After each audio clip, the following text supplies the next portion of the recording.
should be there. But government is a necessary stakeholder. Okay, the government is a necessary stakeholder is what you're suggesting. It's a major problem. It needs to be dealt with. Abhigyan Prakash, how do we deal with it? See, there are two things which is very clear. One, don't generalize.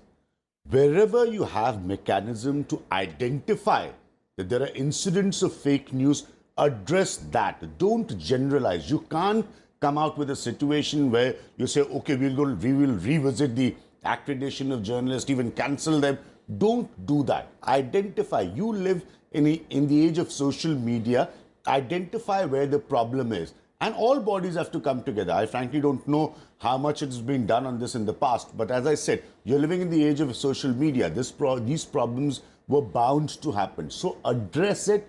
Don't generalize. Don't do the CBSE situation that, all children will have to give re-examination. Then you'll have to take that decision back.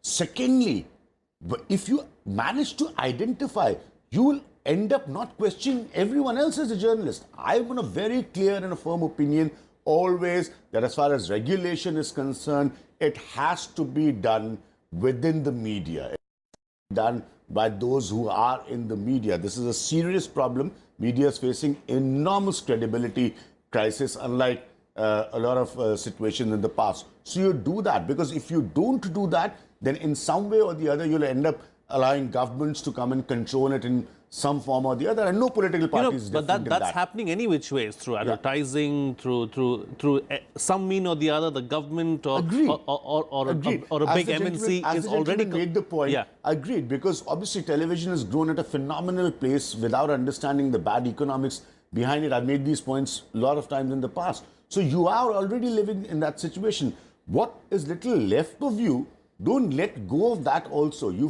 fight for that. That's very, very important. Otherwise, you in any case have commercialization. As he pointed out, that you have instances where somebody can say, okay, based on X news, some company ended up making money. So you have already these problems. So look within yourself. That is very important. And the structures should identify fake news or its players and book them and not generalize it. No, that's not the solution.